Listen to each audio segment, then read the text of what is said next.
My only regret was at the IPO, after the IPO, I wanted to buy my parents something nice. And so I sold Nvidia stock at a valuation of $300 million. The company was at a valuation of $300 million, and I bought them a Mercedes S-Class.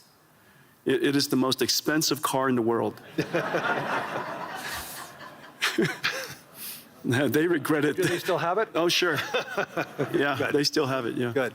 Now, the important thing about this is that because we're reinventing that entire computing stack, the question is, what is AI?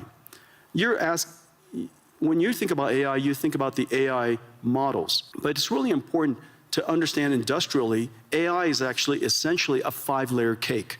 At the bottom is energy. AI, because it's processed in real time and it generates intelligence in real time, it needs energy to do so. Energy is the first layer. The second layer is the layer that I live in. It's chips.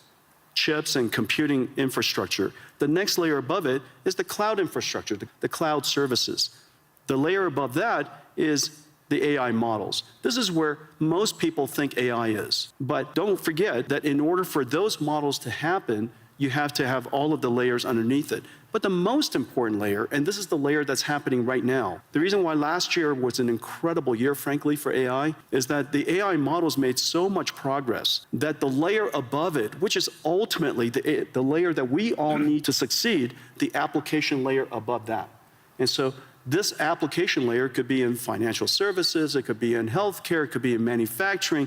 This layer on top ultimately is where economic benefit will happen. But the important thing, though, because this computing platform requires all of the layers underneath it, and you guys are, everybody's seeing it right now, it has started the largest infrastructure build-out in human history.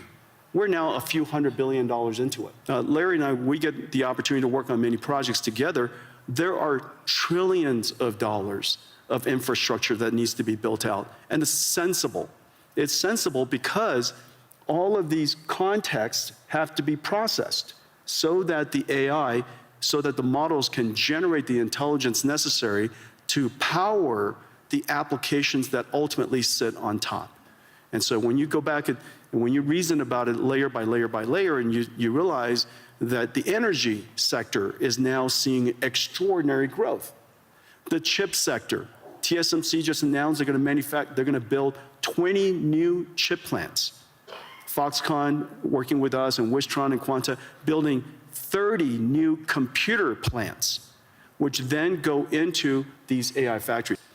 Well, 10 years later, it is true that AI has now completely permeated and diffused into every aspect of radiology. And it is true that radiologists use AI to study scans now. The impact is 100%, and the impact is completely real. However, not surprisingly, I say not surprisingly, if you reason from first principles, not surprisingly, the number of radiologists have gone up. Exactly. The reason for that is because a radiologist, their job, the purpose of their job is to diagnose disease, to help patients diagnose disease. That's the purpose of their job. The task of the job includes studying scans. The fact that they're able to study scans now infinitely fast allows them to spend more time with patients, diagnosing their disease, interacting with the patients, interacting with other clinicians. For many people who haven't had computer science degree, all of you can be programmers now, you know?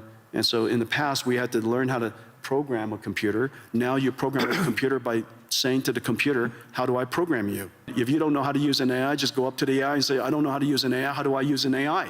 And it would explain it to you. And you know, you say, I like to write a program to create my own website, how do I do that? And it says, it would ask you a whole bunch of questions about what kind of website you would like to build, and then write you the code. And so it is that easy to use, and that's, of course, the incredible power of AI, which is exciting. And so one good test on the AI bubble is to recognize that Nvidia has now millions of Nvidia GPUs in the cloud. We're used everywhere. And if you try to rent an Nvidia GPU these days, it's so incredibly hard. And the spot price of GPU rentals is going up. Not just the latest generation, but 2-generation-old GPUs. the spot price of rentals are going up. And the reason for that is because the number of AI companies that are being created, the number of companies shifting their R&D budget. Lilly is a great example. 3 years ago, most of their R&D budget, all of their R&D budget, was probably wet labs.